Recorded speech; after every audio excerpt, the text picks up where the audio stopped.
Okay. Hello, everybody. Welcome back for those who stepped out to take a break. That was a great chat with Mr. Gupta. And I think it's a great tie-in to now hand it over to Alyssa Hartford, who is an information security officer within the Government of Alberta. Alyssa will be walking through improving cyber risk management with threat modeling, from an introduction to her experiences within the Government of Alberta to describing how it can relate to risk management practices. So over to Alyssa.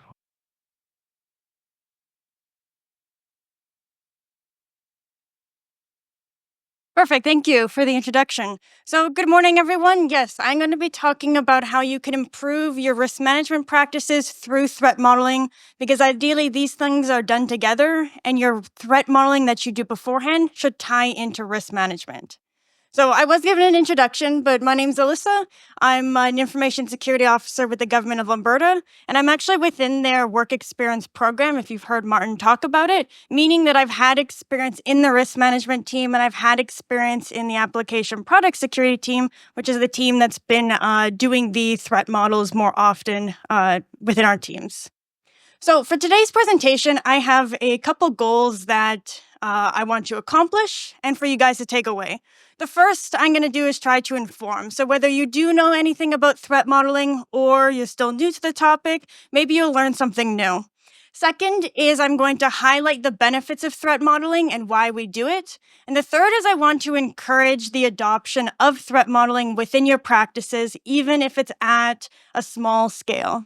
And to do this, I have this very small timeline, being that I'm going to introduce threat modeling. I'm going to go over an example. I'm going to tie it into risk management. And then for the remaining time, about 10 minutes, I'm going to go over a Q&A. So let's jump into that introduction to threat modeling. Before I go any further, I'm going to go over the definitions that I pulled from OWASP. It's a great resource for just getting into threat modeling. But a threat model is a structured representation of a system through the lens of security. So in other words, it's a view of the system in terms of its security. Just like a data flow diagram is a view of a system through, well, how the data flows, a threat model is a similar view, but for security. If you ever Googled or looked at threat modeling before, you might see that it looks like a data flow diagram. It's because it kind of is linked together, but you're shifting that focus onto security. And then threat modeling, being that verb, is how we get to that threat model. It's the process in which we analyze and prioritize and gather all that information that ends up being put into our threat model. So the threat modeling is how we make those informed decisions on the security of the application. So then moving on there, based off of that definition I gave for a threat model, what makes that model special and makes it a threat model? Because as you can see here, sorry, I only have one laser pointer for one screen, but the blue elements are elements that you can take out of it and model on its own and potentially make a data flow diagram out of it or a different view of the system. But once we add in those red risk elements, we've changed the focus of the model from looking at maybe the data flow to looking at the security. And that's what makes it unique, and that's what makes it especially valuable when showing it, because you're putting that focus on the model of the system to the security. So I'm going to go over a brief high-level overview of threat modeling in general. The first box being, why are threat models important to develop? It's a great question. And there's three kind of main reasons. One is that it's a proactive tool. You're proactively identifying threats and risks in the model, because threat modeling is something that you do ideally before you've started coding, at the beginning of your solution and your application development lifecycle. The second point is probably the most important point, and that's being that it allows you to understand the threats and the risks in the solution. But what it does is it allows you to change and modify the solution, because once you've identified those risks, you're able to then identify mitigations. Mitigations was one of those red elements in that image I had shown. And then you've evolved that solution, and you can threat model again to make sure you haven't introduced anything. But because you're applying these mitigations, you're changing the system. And the nice thing about threat modeling, producing a model, producing a report after it, is that if you're going to change the solution, you're probably going to have to get approval for it. And you need to convince your stakeholders as to why you're either spending more money on changing the solution or why the design is even changing in the first place.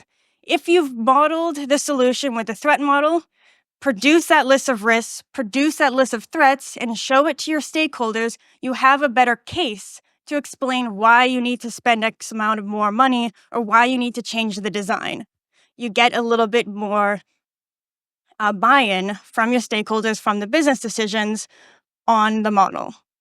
And then the last one is a little hint into how we're going to tie it into risk management. But because you're proactively looking at those risks, you can then take those risks and apply them into your risk assessment process because you've already identified a good amount of risks. Our second box is who benefits from creating the threat models.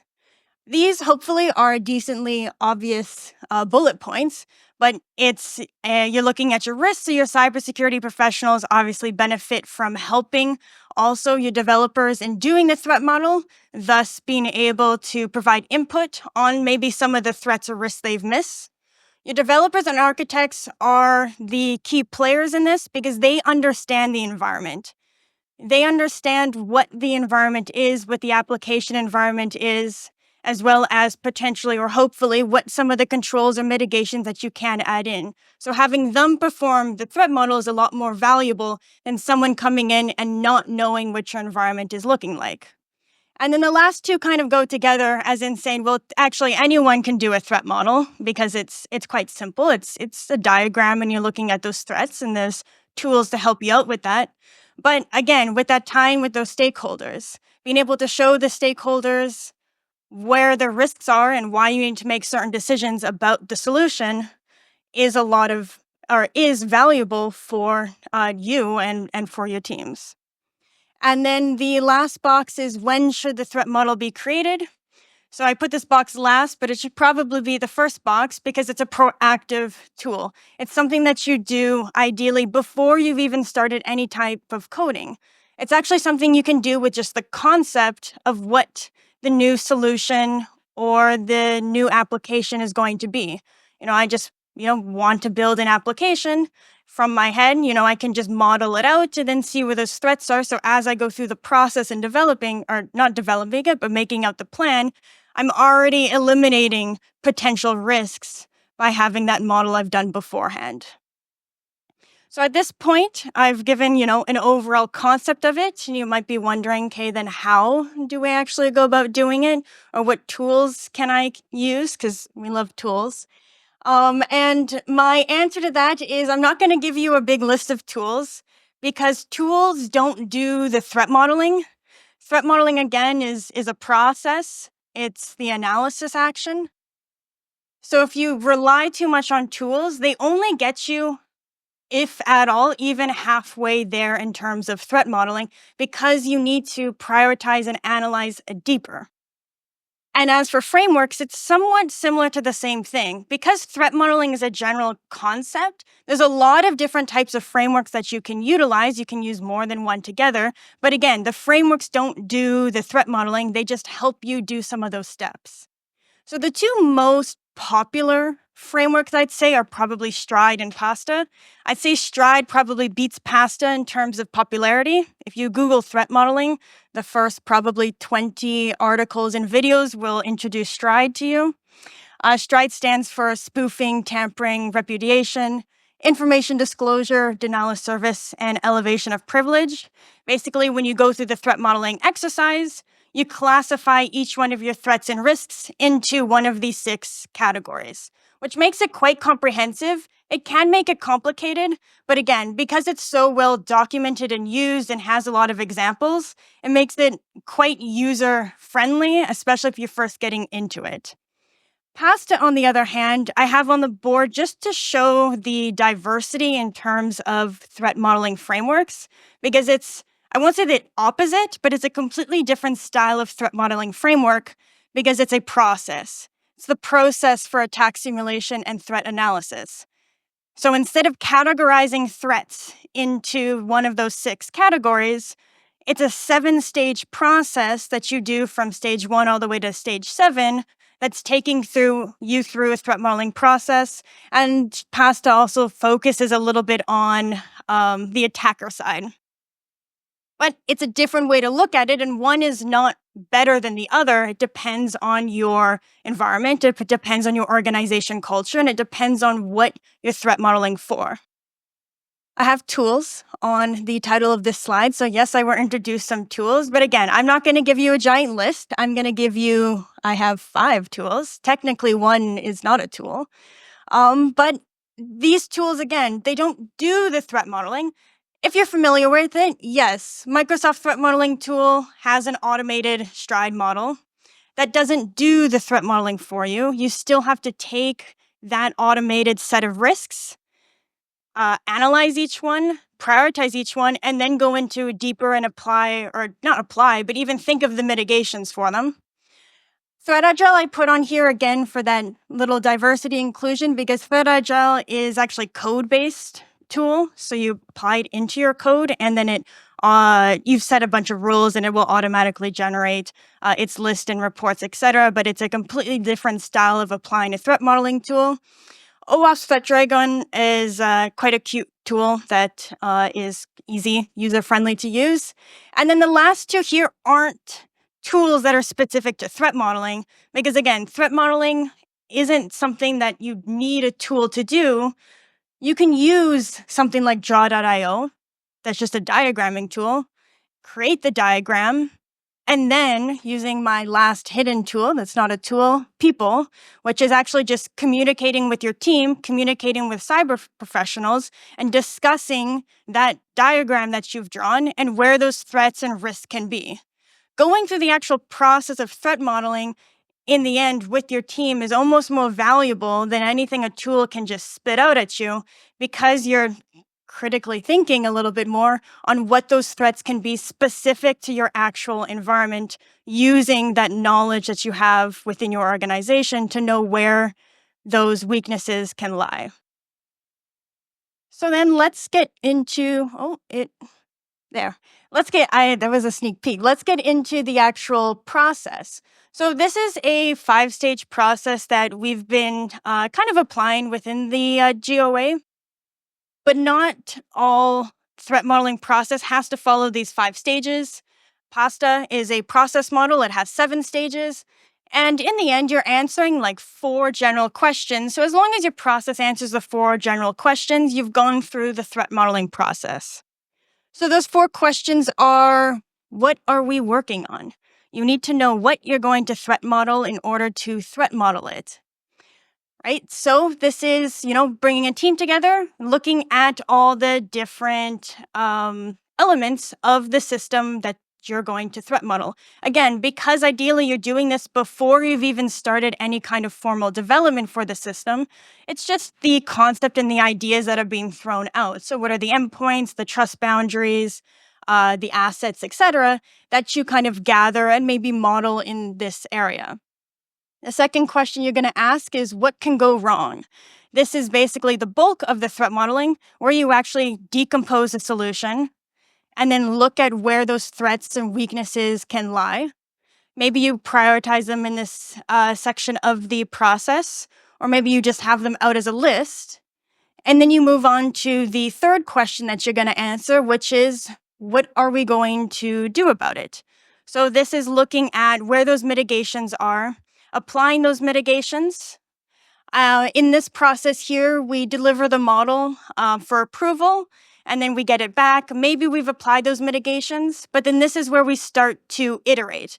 Because threat modeling also isn't just waterfall step all the way down. Ideally, it's also evolving with the application as you've put in those changes so that you don't introduce a completely new breaking vulnerability or threat within your system after trying to mitigate something else. So you always kind of model it back to make sure that everything is all good and clean.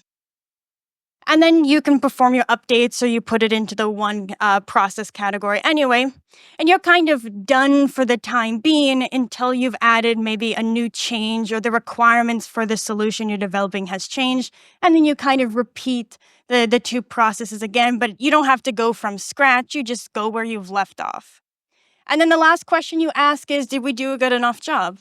So this is your lessons learned. This is a quite important piece of threat modeling that shouldn't be skipped, because once you go through your lessons learned, you'll start to see those trends, maybe things that are similar. A similar system in the same environment is going to have similar risks, probably sometimes, maybe arguably the same risks. So when you go through this process and you're looking at those risks, you can take note of what risks are reoccurring.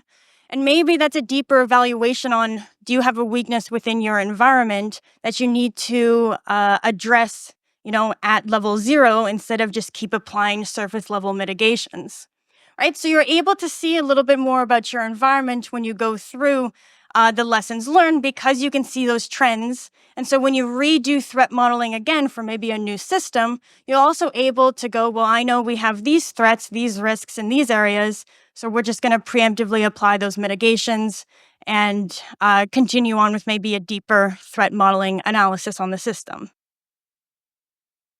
So I'm going to pause there on the explanation and kind of dive into a little bit of example. So this example, I decided to do via screenshots because I use the Microsoft's threat modeling tool just to speed up the example process, and it's quite cumbersome to demo live. But I'm going to kind of focus more on the process that I had kind of explained, and how at a high level you can go through threat modeling with a concept of an idea, and then how we tie it into risk management. So again, let's say we have, I get told an idea of a new system that's coming in, right? So I don't have this diagram yet. Instead, I'm told, we want to create a new application, and that application, we want to store everything on a database, and we want to make it easier for the people who are accessing it to just access it through their browser. So hearing this kind of story, it's like, okay, let's just model it out in a high-level data flow diagram, which is what this kind of ends up being. And then I look at it and go, even though it's simple, it's not risk-free. So let's look at what those risks could be for this system, and then prioritize. And with the team, we'll go through and we'll analyze, and then we'll hand it off to risk management. So that's what we do. We put, this model into the Microsoft threat modeling tool. Maybe use that tool, maybe you don't. But then it's going to spit out a very large list of risks that I don't know if you can read, but honestly, it doesn't really matter. So the tool auto-generated 26 risks that are all high priority. So it's screaming at me that this is, high risk solution that I have created with my 3 elements, right? But not all of these are going to be high priority. I'd say less than half of them are even relevant to our environment, because the tool doesn't know what my organization is like. It doesn't know what controls I already have in place. It doesn't know the properties of the elements, right? So it's just going to spit up a list of very generic threats that it sees. But this isn't completely useless in terms of what I want to do with it, because this is a nice baseline. I can take this, I can edit some of the things, change that priority, maybe say from not started to just completed, it's not relevant. But then I can take this list with the team, and we can start to go through and now prioritize which ones, aren't relevant, and which ones maybe we should look closer at in terms of our team. So then that's what we do. And then I didn't finish the list, but I just kind of took and went, let's say, some of these are low priority, so they're not even relevant to our system. Some of these, let's say, are medium priority, so if we have time to evaluate them, maybe we will. And some of these, potentially could be harmful, or maybe there's a risk there, so it's something we want to look deeper into. So that's what I do with the team, and we kind of get this output. So at this point, we haven't finished the threat modeling, but we've done it enough to a point that we've gotten at least some sort of value on it. We've prioritized risks that we want to look into further, and evaluate what kind of mitigations we need to put in place, or if we already have those mitigations for this list of risks. At this point, I can print out this list. I can print out the diagram, or not print it out, but turn it into a nice documented PDF and provide it to the stakeholders or provide it to the team lead and kind of explain, we have, these potential threats, so we're going to look at mitigations for it. So then at this point, I'm going to switch over to the risk management piece because my presentation is called Improving Cyber Risk Management. So I should probably talk about the risk management piece in it, because there is a tie-in. It's not as separate as it may seem. And up until this point, even though I haven't explicitly talked about risk management, I've already introduced the ideas on how they're tied together. So before I start, I'm just going to briefly define risk management and talk about it, just to cover all the bases. So risk management, I briefly just put out the definition to be the ongoing process of identifying, assessing, managing, monitoring, and mitigating risks. Basically, a key component of risk management is our trusty CIA triad, being the confidentiality, integrity, and availability of data. So as long as we can maintain these three pillars, to a good enough extent, we have a pretty secure or idea of what can be secure. So when we evaluate risk management, when we also evaluate our threat model, we're also kind of looking at, what is impacting our CIA triad and trying to mitigate those.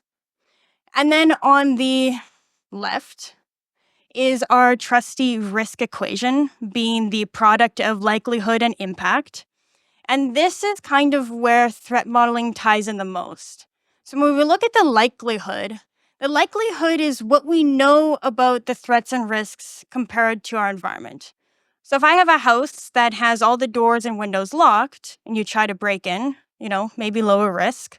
If I have a house that has all the doors and windows unlocked, maybe a slightly higher risk. And if I have a house that has actually has no doors or windows, maybe I have higher risk. The impact of someone breaking in for all those scenarios relatively remains unchanged, but the risk exposure is higher because of the likelihood of someone entering the house when I have no doors versus when I have doors that are locked or have doors that are unlocked.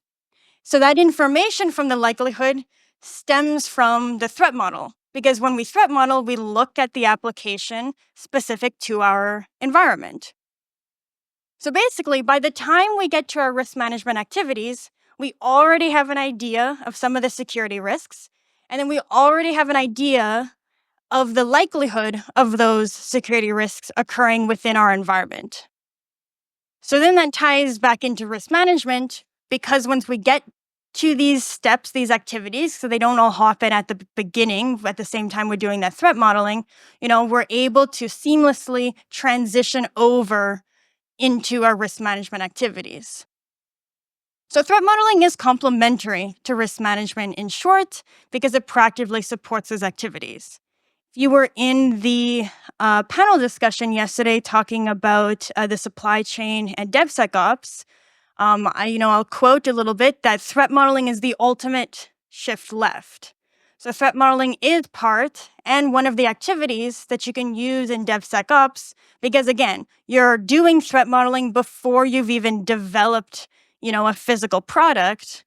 So you've done that shift left on looking for that security beforehand, before you've even touched risk management, right? And keep your teams accountable. In the Geo way, we've created our security champion role, right? And that's maybe one strategy that you can also use when you're trying to incorporate DevSecOps or, threat modeling in, is having someone accountable to doing these kind of activities so that you can incorporate them together either with risk management or on their own.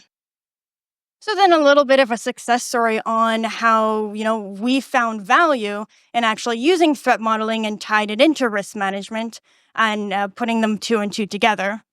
So the first is that it's been able to support our risk assessment process, right? We have a list of risks either before or during that risk assessment process.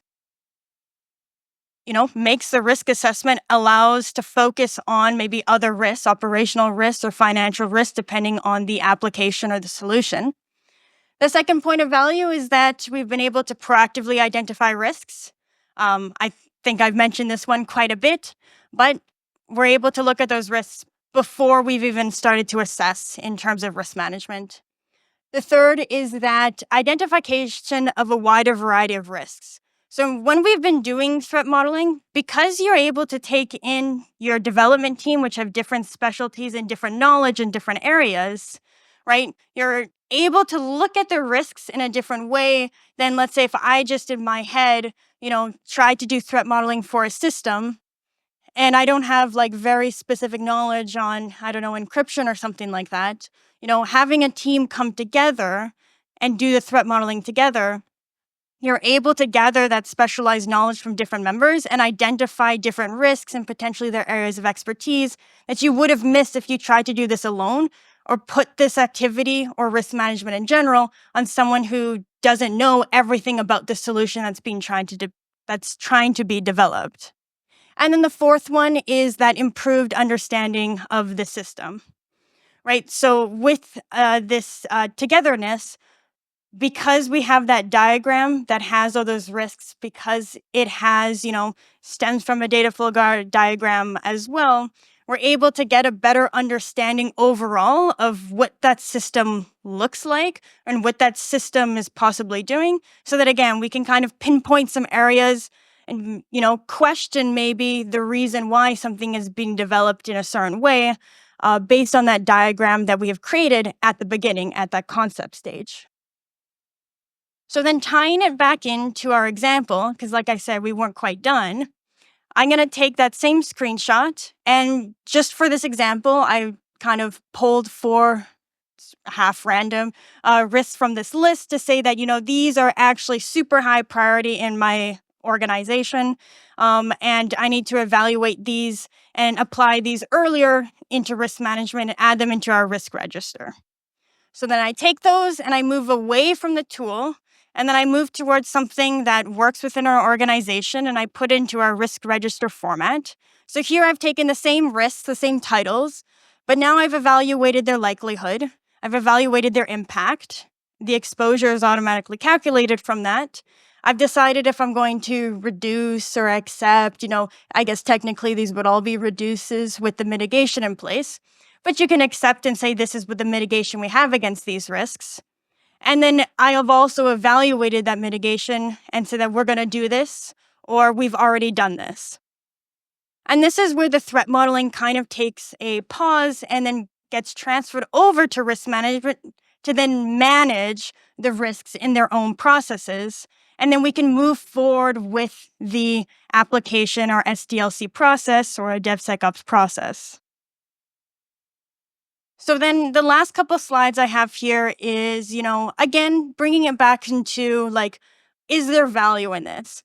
Because at the GOA, it's not like we're extremely specialized in doing threat modeling. It's still relatively new. But because it's still relatively new, I'm able to talk about the ups and downs in using it and a little bit more relatable in our experiences. So we have good and bad. Nothing is ever perfect. And especially with threat modeling, with there being lots of different tools, different frameworks, it's not all going to work for everyone, and it does take a while to figure out what is going to work for you. So on the good side, that word again, proactive identification of risks, obviously has been great. We're able to look at them and then apply them into our risk assessment process. But then the real good one that we've found is that the visual model part of the threat model has been able to give us a different perspective and also see different areas we may have missed.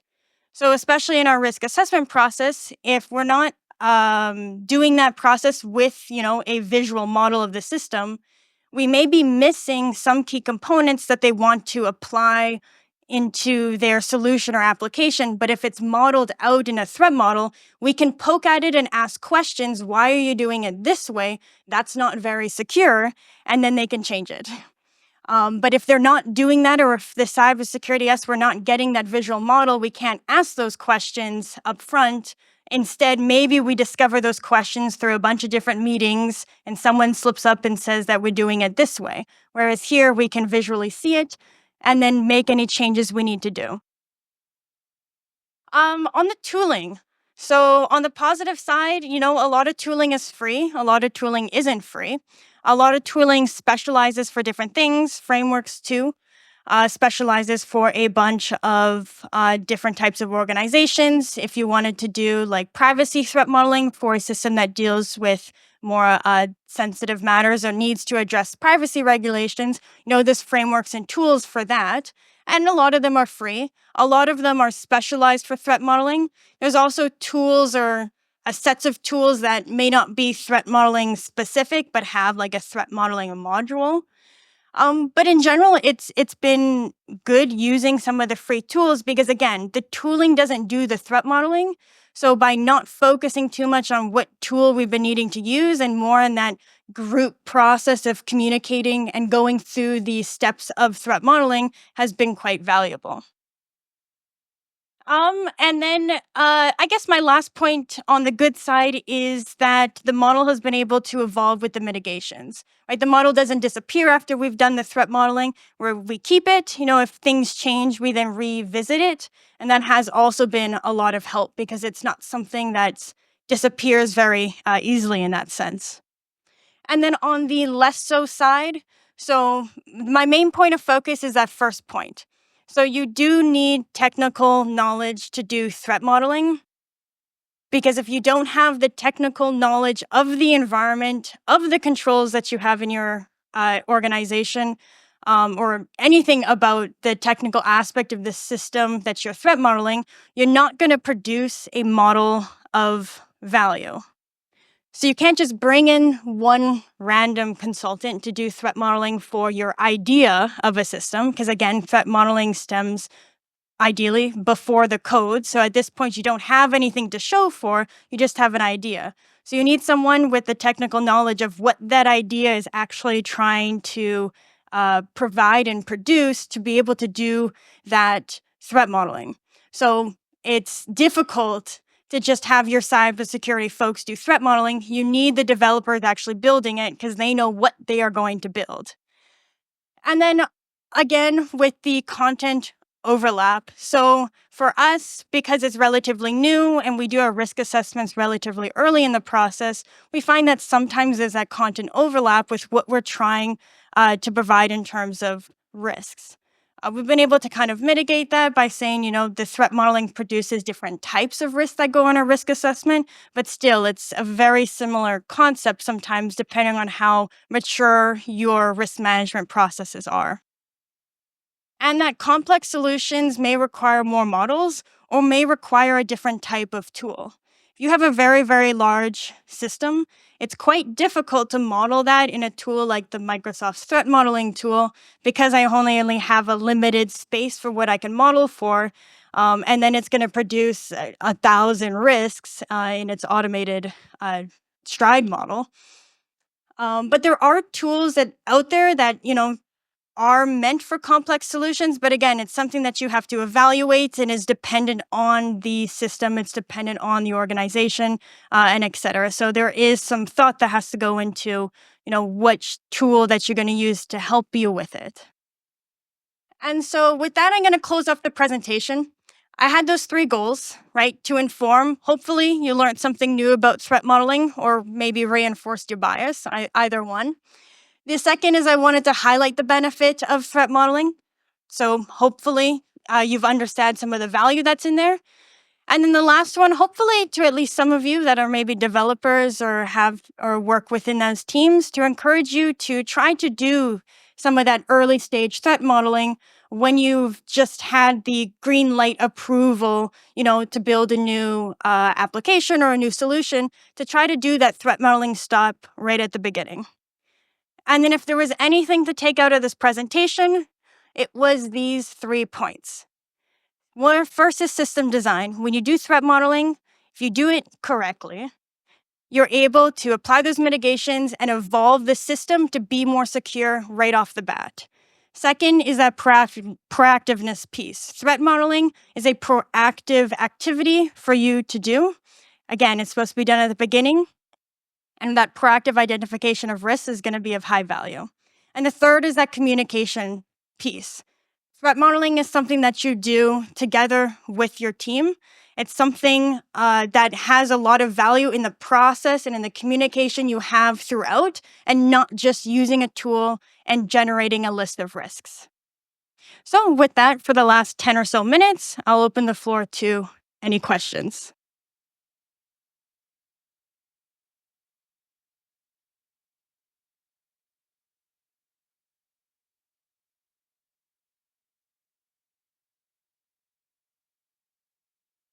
Hi there. Great presentation. I saw on one of your slides references to DevSecOps. We talked about software development.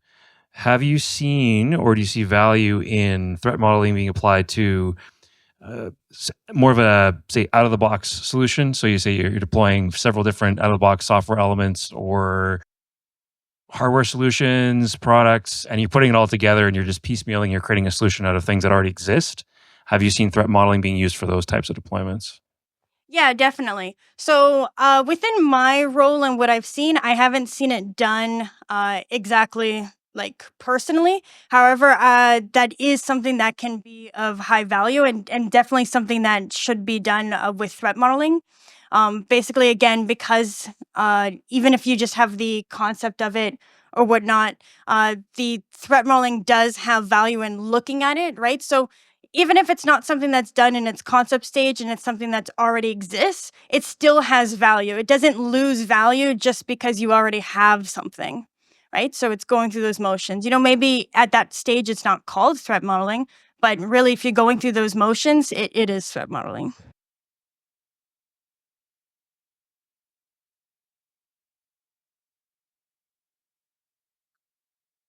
So I've had a problem with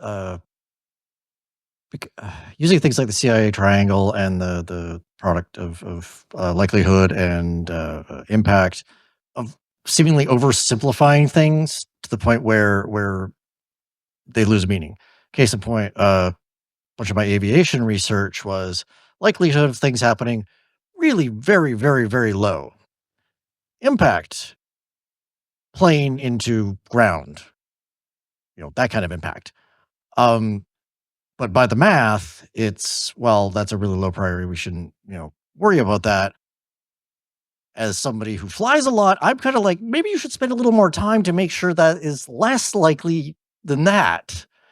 There seems to be a lot of times where things get oversimplified and you lost meaning to it. Where it's a number. Oh, it's a 1 out of 10. Well, that one is 400 people. How do you bring some of that back in as to adjust those priority levels? Yeah, that's a good question. So, one of the things that I had talked about in the presentation was having those people that have that knowledge within your organization, within the environment, also do part of that prioritization, right? So, even if the likelihood is quite low, but the impact is quite high, to the numbers, it may mean this, but if you have that team that's evaluating it and, quite critically, this actually should be higher priority, in the end, they still have the authority to put that forth as a higher priority item within the threat model.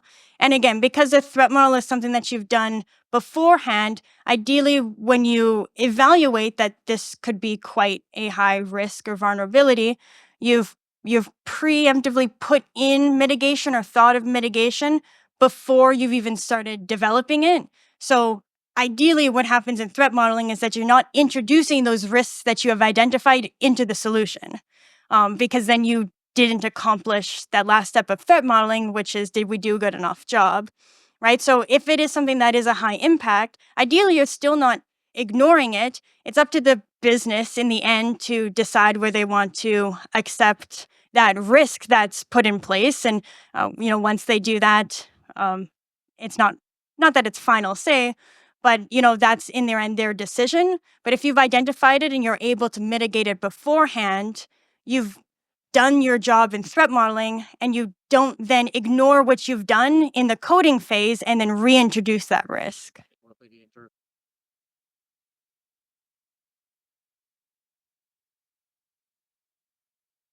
Yeah, for an existing system, at that point, the threat modeling, and it's almost a different conversation because an existing system, maybe it's called threat modeling, but maybe you're doing more threat hunting.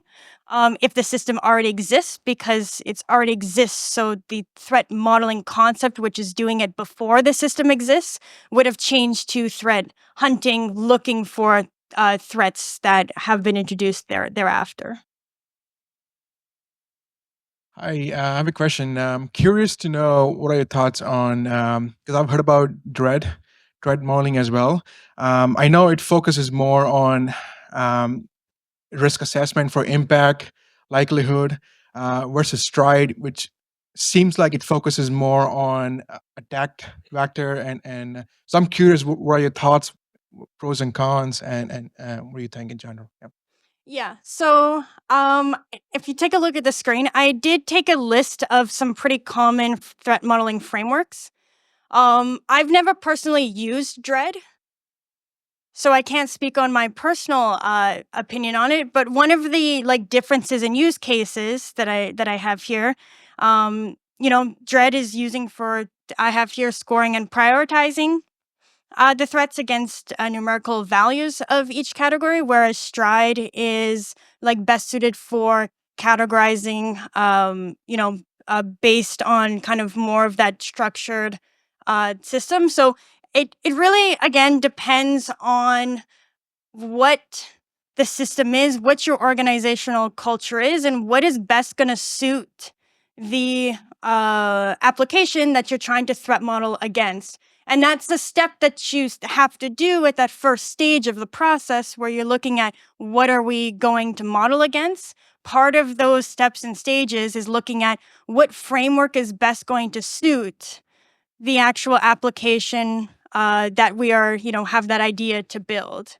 Right. So, like I had mentioned in the presentation too, if the application is more privacy focused, then maybe neither Dread or Stride is best. And maybe you do Linden, which is more privacy focused in terms of its model. So it does really depend, but that's part of the process is to evaluate which one is actually going to be of value. And if you can't decide, maybe you do both. It doesn't hurt to do both.